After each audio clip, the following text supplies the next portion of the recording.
2 जून 2023 शाम करीब 7 बजे उड़ीसा स्टेट के बालासोर जिले के बहनागा रेलवे स्टेशन पर एक भयानक ट्रेन एक्सीडेंट हुआ, जिसमें अब तक 300 लोगों की मौत हो चुकी है और लगभग 900 पैसेंजर के आसपास घायल हो गए। तो बालासोर में बहुत बड़ा रेल हादसा हुआ है और बालासोर ट्रेन हादसे से जुड़ी ट्रेन एक्सीडेंट उधर ओडिशा के बालासोर में ट्रेन हादसे के इस भयानक ट्रेन एक्सीडेंट को लेकर देश के प्रधानमंत्री नरेंद्र मोदी से लेकर बड़े बड़े नेता और अलग अलग स्टेट के मुख्यमंत्रियों ने दुख जाहिर किया है। साथ ही इस हादसे पर अपने अपने बयान भी दिए हैं। उड़ीसा के मुख्यमंत्री नवीन पटनायक ने इस भयानक ट्रेन एक्सीडेंट को देखते हुए एक दिन का राजकीय शोक रखा है। देश के लगभग सभी अखबारों ने इस घटना को अपने फ्रंट पेज पर छापा है। इस गंभीर ट्रेन एक्सीडेंट की वजह जाने बिना कई नेताओं ने तो रेल मंत्री से इस्तीफे तक की मांग कर ली। जरा अब सोचो कि क्या रेल मंत्री अपना इस्तीफा दे देवें तो जो ट्रेन एक्सीडेंट हुआ उससे जितने लोगों की मौत हुई वो वापस जिंदा हो सकते हैं, जितने लोग इससे घायल हुए हैं वो वापस वैसे के वैसे हो जाएं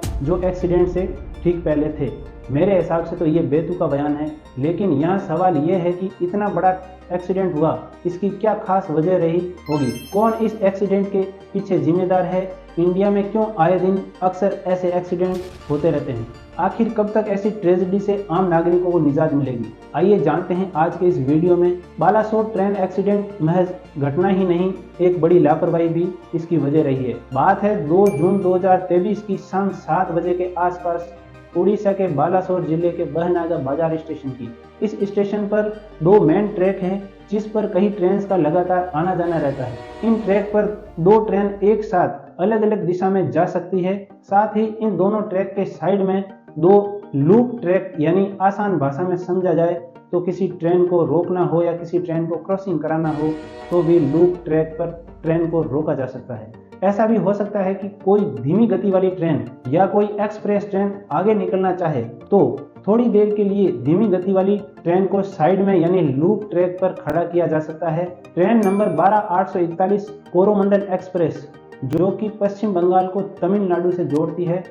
ट्रेन को बंगाल में हॉस्पिटल एक्सप्रेस भी कहते हैं क्योंकि इस ट्रेन में बंगाल के लोग तमिलनाडु बेटर हेल्थ के लिए जाते हैं। जब ये ट्रेन 2 जून को जा रही थी तो इस स्टेशन पर लूप ट्रैक पर एक मालगाड़ी साइड में खड़ी थी ताकि कोरोमंडल एक्सप्रेस अपनी रफ्तार से इस स्टेशन को पार कर जाए। साथ ही उसी समय इसी स्टेशन पर train number 12864 Yeshwantpura Howrah express जो दूसरे मेन ट्रैक से बंगाल से हावड़ा की तरफ जा रही थी। इन दोनों ट्रेन को इस बहनागा स्टेशन पर रुकना नहीं था, अपनी स्पीड से ही आगे जाना था, तो इसलिए वहां के स्टेशन मास्टर ने 2 अलग अलग मालगाड़ियों को लूप ट्रैक पर साइड में रुकवा दिया। ट्रेन के लिए वैसे 2 चीज़ें का क्लियरेंस होना बहुत ज़रूरी है। एक तो ट्रेन की स्पीड और दूसरा वो कौन से ट्रैक पर जा रही है।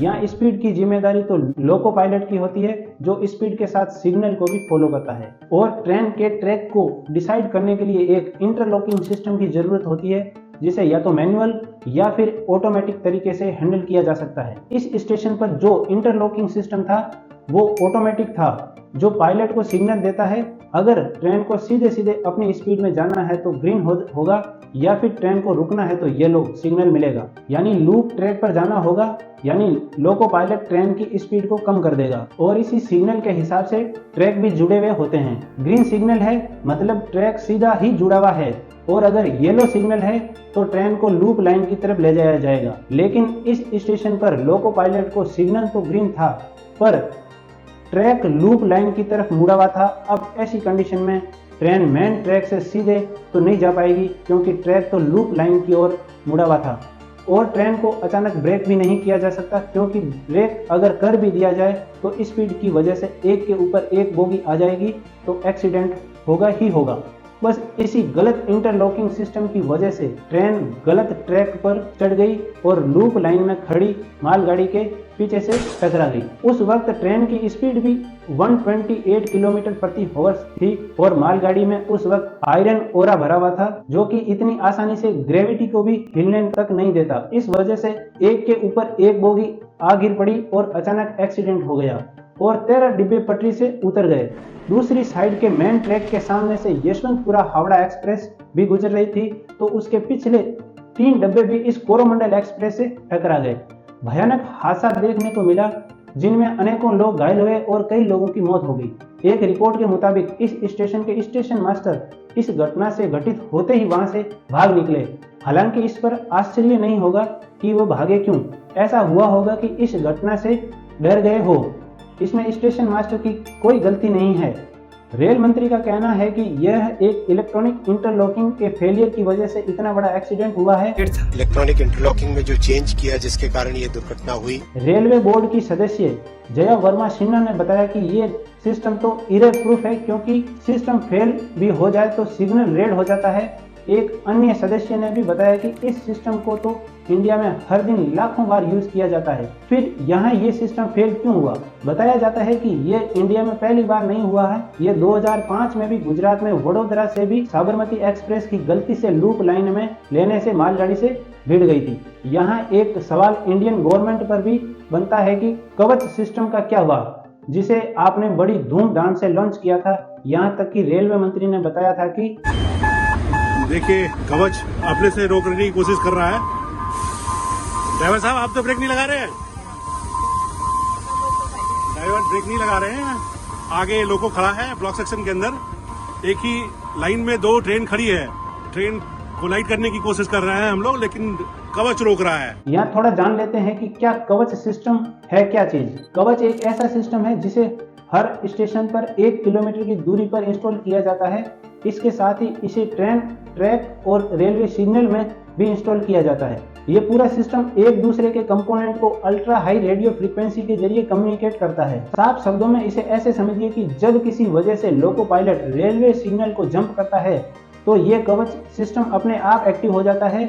एक्टिव होते ही कवच सिस्टम लोको पायलट को अलर्ट करता है और फिर ट्रेन के ब्रेक्स को कंट्रोल करने लगता है। इसके साथ ही कवच सिस्टम को अगर पता चल जाता है कि एक ही पटरी पर दूसरी ट्रेन भी आ रही है तो वो दूसरी ट्रेन को अलर्ट भेजता है और दूसरी ट्रेन एक निश्चित दूरी पर आकर खुद रुक जाती है। हकीकत बात तो यह है कि इन दोनों ट्रेन में कवच सिस्टम था ही नहीं। घटना के बाद रेल मंत्री ने बताया कि अगर कवच सिस्टम होता तो भी इस एक्सीडेंट को रोक नहीं पाते, क्योंकि ट्रेन की स्पीड और ऑब्जेक्ट मालगाड़ी काफी नजदीक थी, तो यहाँ एक कवच सिस्टम भी काम नहीं कर पाता। इस घटना के बाद खूब सारे लोग रेल मंत्री से इस्तीफा मांग रहे हैं। क्या आपकी नजर में ये सही है या गलत? यहाँ मैं बता दूं कि अपने देश के रेल मंत्री कैबिनेट में सबसे टॉप लेवल के हाई एजुकेटेड मिनिस्टर है, जो आज तक के इतिहास में पहले हैं जिनके पास इतनी सारी हाई एजुकेशन क्वालिफिकेशन है। वो एक IAS ऑफिसर भी रह चुके हैं। वैसे इस घटना पर आपकी क्या राय है, कमेंट बॉक्स में जरूर बताएं। अगर आप इस चैनल पर नए हैं तो चैनल को सब्सक्राइब करना ना भूलें। तब तक आपके लिए लेकर आते हैं एक और नया वीडियो। धन्यवाद।